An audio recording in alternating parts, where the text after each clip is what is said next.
une idée revient sans cesse quand on parle de la France. Ailleurs, les révolutions auraient réussi. Ici, elles auraient surtout produit de l'instabilité. C'est une phrase simple. Et justement, c'est pour ça qu'elle est dangereuse. Parce qu'elle transforme un siècle de conflits, de compromis et de construction d'État, en un verdict rapide. Parce qu'elle met dans le même sac des pays, des dates, des guerres, des sociétés, comme si tout se comparait facilement. Et surtout parce qu'elle évite la vraie question. Qu'est-ce qu'on appelle, exactement, une révolution réussie? Est-ce renverser un régime? Ou bien construire un ordre qui tient, sans crise permanente? Ou bien atteindre la promesse initiale, liberté, égalité, représentation? Dans cet épisode, on va démonter le mécanisme derrière ce mythe. On va voir ce que la France a réellement traversé, et ce que d'autres pays ont réellement vécu, au-delà de leur légende nationale. On va distinguer l'instabilité politique, l'instabilité sociale, et l'instabilité institutionnelle, parce qu'elles ne racontent pas la même histoire. Et on va comprendre pourquoi, en France, la révolution devient souvent une question de forme du pouvoir, pas seulement de changement de dirigeant. Pour comprendre cette idée d'une France instable, il faut d'abord revenir à la longue durée. On ne parle pas d'un seul événement, mais d'une séquence historique qui s'étire de la fin du XVIIIe siècle jusqu'au XXe siècle. Le point de départ, dans l'imaginaire collectif, c'est 1789. La Révolution française ouvre un cycle où l'ordre politique est remis à plat, puis réécrit, parfois brutalement. Mais ce cycle ne se résume pas à 1789. Il se prolonge par des changements de régime successifs au XIXe siècle. Monarchie, empire, république, puis de nouveau empire, puis république. Cette alternance donne l'impression d'un pays qui ne stabilise jamais son architecture politique. Dans le même temps, l'Europe est traversée par des secousses comparables. Révolution de 1830. Révolution de 1848. Changement de frontières, guerre, effondrement d'empire.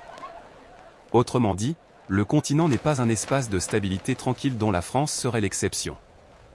La différence, souvent, se joue dans ce qu'on observe. En France, on retient les ruptures institutionnelles, parce qu'elles sont visibles et répétées. Ailleurs, on retient parfois le résultat final, parce qu'il a fini par durer. On compare donc une trajectoire longue et chaotique à une photo prise à la fin du film. C'est pour cela que notre sujet est un test de méthode.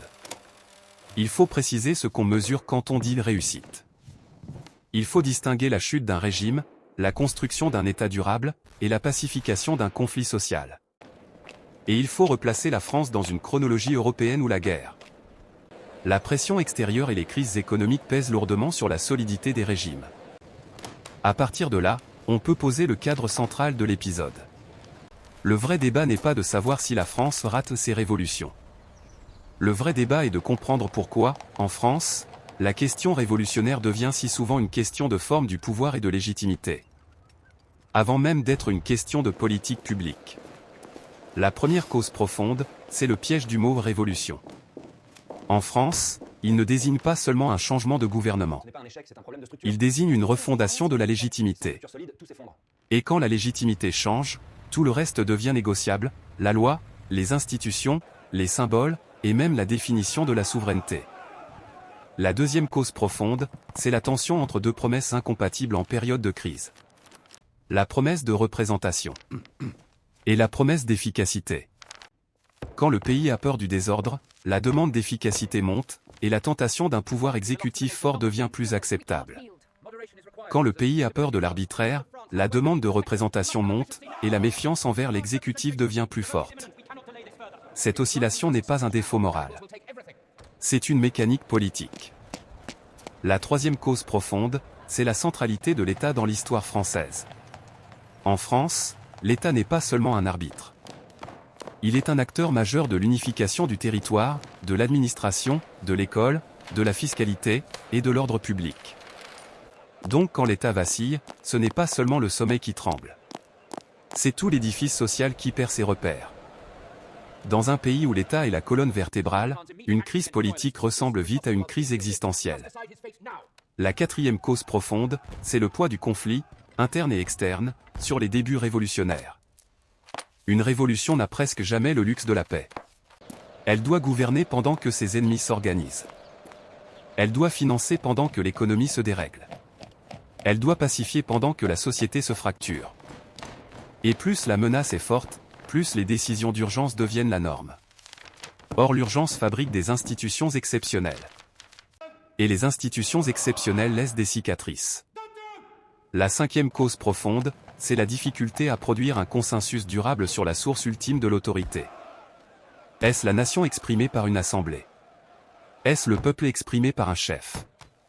Est-ce la loi comme équilibre entre pouvoirs? Tant que cette question n'est pas stabilisée, chaque crise réouvre le procès du régime. Et si le régime est remis en procès, alors la Constitution devient une arme politique, pas seulement un cadre. C'est là que naît l'impression d'instabilité française. Pas parce que la France aimerait le chaos, mais parce que chaque rupture pose une question totale, qui appelle une réponse totale. Et une réponse totale, en politique, finit souvent par ressembler à un nouveau départ. Le mythe naît souvent d'une comparaison très précise, mais rarement explicitée. On compare la France à deux récits qui ont fini par paraître propres. L'Angleterre après 1688. Et les États-Unis après 1776 et surtout après 1787. Dans ces deux cas, l'histoire la plus racontée n'est pas la plus chaotique. On retient un basculement, puis une continuité. On retient un moment fondateur, puis un cadre qui tient. Et on oublie que cette continuité a été payée par des conflits, des exclusions, et des compromis souvent brutaux. C'est là le déclencheur intellectuel de notre sujet. Parce que dès qu'on dispose d'un modèle à l'étranger, la France devient, par contraste, un problème. On cesse d'observer la réalité française pour elle-même. On l'observe comme un écart par rapport à une trajectoire idéalisée. Et ce glissement s'appuie sur une illusion méthodologique très simple. On compare une révolution à son résultat final.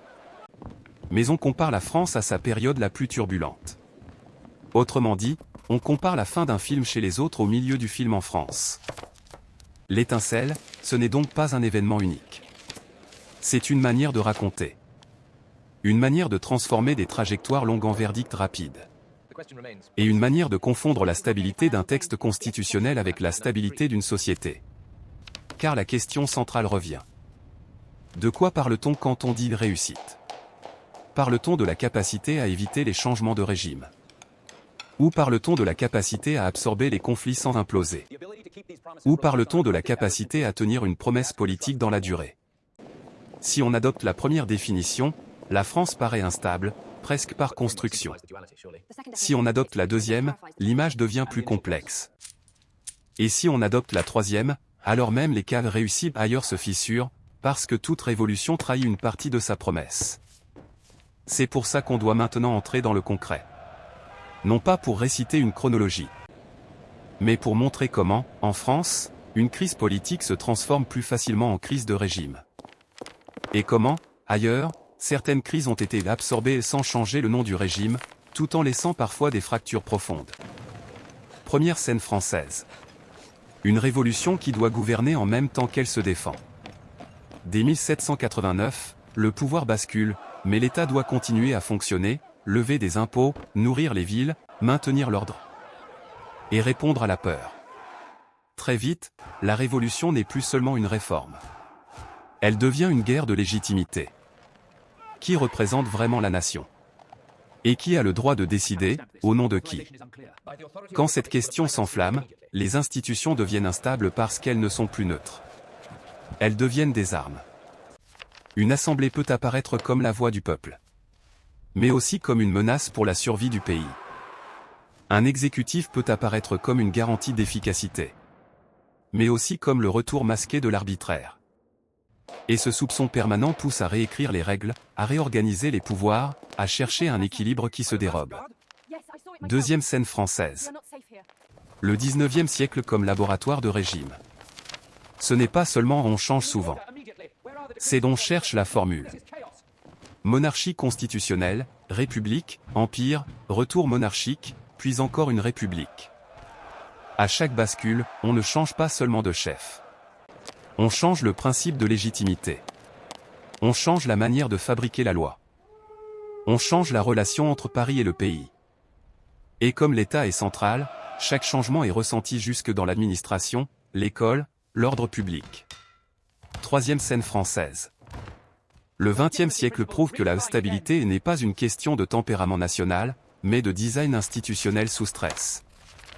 Après la guerre, un régime peut être légal, mais fragile. Quand l'exécutif est faible et que le Parlement est fragmenté, la crise devient chronique. Et quand une crise coloniale et militaire s'ajoute, la question n'est plus seulement quel gouvernement. La question devient quel régime peut tenir. C'est dans ce contexte que l'idée d'un reset institutionnel revient, avec une promesse simple. Rendre l'État capable de décider. Maintenant, regardons ailleurs, là où l'on dit souvent que les révolutions ont réussi. Non pas pour contester par principe, mais pour voir ce que l'on oublie quand on raconte ses succès. Première scène ailleurs, l'Angleterre. Dans le récit classique, 1688 est une révolution qui se termine par un compromis durable. Le Parlement gagne. La monarchie reste, mais encadrée. Et le pays semble entrer dans une stabilité institutionnelle. Mais cette stabilité n'est pas une paix sociale. Elle repose sur une tradition de compromis entre élites, sur une culture de continuité juridique. Et sur le fait que la transformation se fait sans devoir refonder l'ensemble de la légitimité à chaque crise. Le conflit ne disparaît pas. Il est absorbé par des règles déjà anciennes, et par une capacité à faire évoluer le système sans changer son nom. Deuxième scène ailleurs, les États-Unis. Le mythe de la réussite repose sur un texte, et sur sa longévité. Mais une constitution durable ne signifie pas un pays sans rupture. Le pays traverse des conflits majeurs, y compris un conflit qui menace l'unité même de l'État. La différence, c'est que le cadre survit, parce qu'il existe des mécanismes de correction, des arbitrages institutionnels. Et une forme de sacralisation du texte, qui rend la rupture plus coûteuse politiquement. La crise est réelle. Mais elle se règle, le plus souvent, à l'intérieur du cadre, plutôt que par l'abandon du cadre. C'est ici que le cœur de notre épisode apparaît. La France n'est pas instable parce qu'elle changerait d'humeur plus vite que les autres. Elle est instable, surtout, quand ces crises deviennent des procès en illégitimité du régime. Et quand un régime est perçu comme illégitime, le compromis est difficile, parce que céder, c'est accepter le principe même de l'adversaire. À l'inverse, dans les cas souvent cités comme réussis, la stabilité vient moins d'une absence de crise que d'une capacité à maintenir un langage commun de légitimité. On peut se battre. Mais on se bat à l'intérieur d'une grammaire politique qui reste partagée. Si on s'arrête au mot instabilité, on croit voir un échec. Mais l'histoire réelle est plus ambivalente. Parce qu'une instabilité institutionnelle peut aussi être le prix d'une invention politique. Et la France, justement, a souvent payé ce prix. Premier gain, la capacité à reformuler la légitimité moderne. La souveraineté nationale, l'idée de citoyenneté, la centralité de la loi comme expression d'un principe commun. Ces notions deviennent des références exportables, même quand la France traverse des crises internes. Autrement dit, l'instabilité du régime n'empêche pas la stabilité de certains concepts. Elle peut même l'accélérer. Deuxième gain, la construction d'un État administrateur puissant. Paradoxalement, les ruptures répétées poussent à renforcer ce qui tient quand tout change. L'administration, les préfets, l'école, la fiscalité, la capacité à organiser le territoire. La France sort de ces crises avec une colonne vertébrale étatique souvent plus solide qu'avant. Ce n'est pas toujours une bonne nouvelle pour les libertés. Mais c'est une réalité structurante. Troisième gain, une culture politique de la contestation comme forme de participation. Quand les institutions ne paraissent pas toujours suffisamment représentatives, la rue devient un langage politique.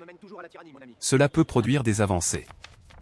Cela peut aussi produire des blocages. Mais dans les deux cas, cela crée un rapport particulier au pouvoir. On ne se contente pas d'alterner. On cherche à peser. Maintenant, les limites, parce qu'elles sont le cœur du problème. Première limite, la fatigue institutionnelle. Si chaque grande crise ressemble à une remise à plat, alors le cadre cesse d'être un socle. Il devient une variable. Et quand le cadre est une variable, l'incertitude augmente, les acteurs se radicalisent, et l'esprit de compromis recule. Deuxième limite, la tentation du sauveur. Quand la société veut l'efficacité, vite, et qu'elle ne croit plus que le jeu parlementaire peut produire une décision, elle accepte plus facilement un transfert de puissance vers l'exécutif. C'est une logique de crise.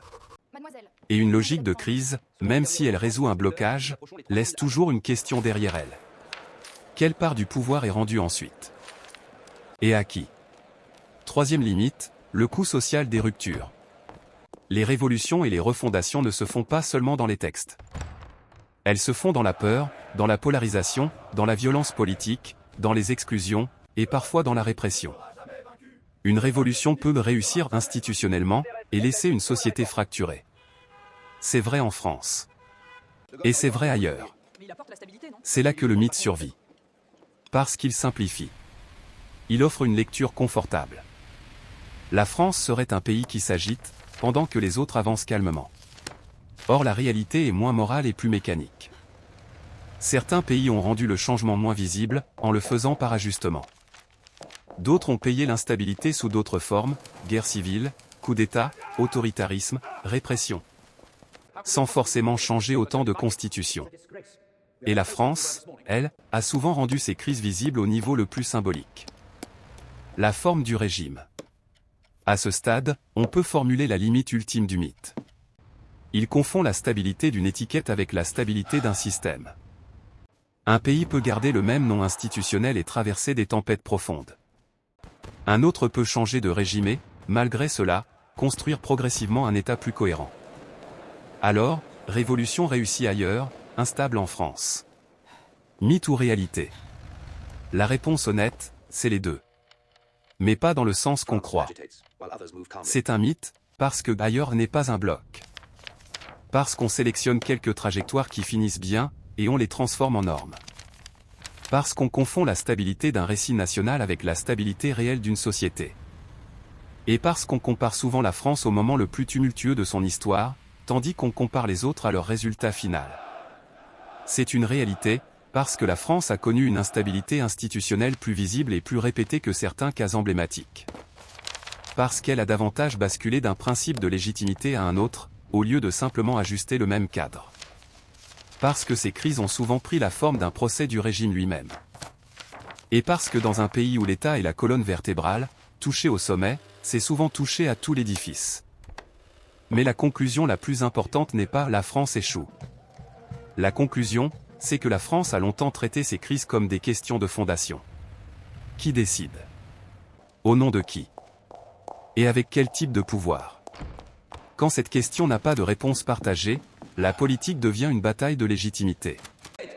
Et une bataille de légitimité rend le compromis plus rare. Parce que céder, ce n'est pas seulement perdre une mesure. C'est reconnaître le principe de l'adversaire. À l'inverse, là où l'on parle de réussite, la stabilité vient souvent d'une grammaire commune qui survit au conflit. On peut se déchirer. Mais on se déchire dans le même cadre, parce que casser le cadre est plus coûteux que le supporter. Donc si on veut résumer en une phrase. La France n'est pas instable par nature. Elle est instable quand ces crises deviennent des référendums implicites sur la légitimité du régime. Et elle redevient stable quand une forme de pouvoir parvient à redevenir acceptable, même pour ceux qui la contestent. Et c'est peut-être ça, le vrai paradoxe français. Un pays qui change parfois de régime pour éviter de perdre l'État. Un pays qui accepte la rupture symbolique, pour retrouver une continuité pratique.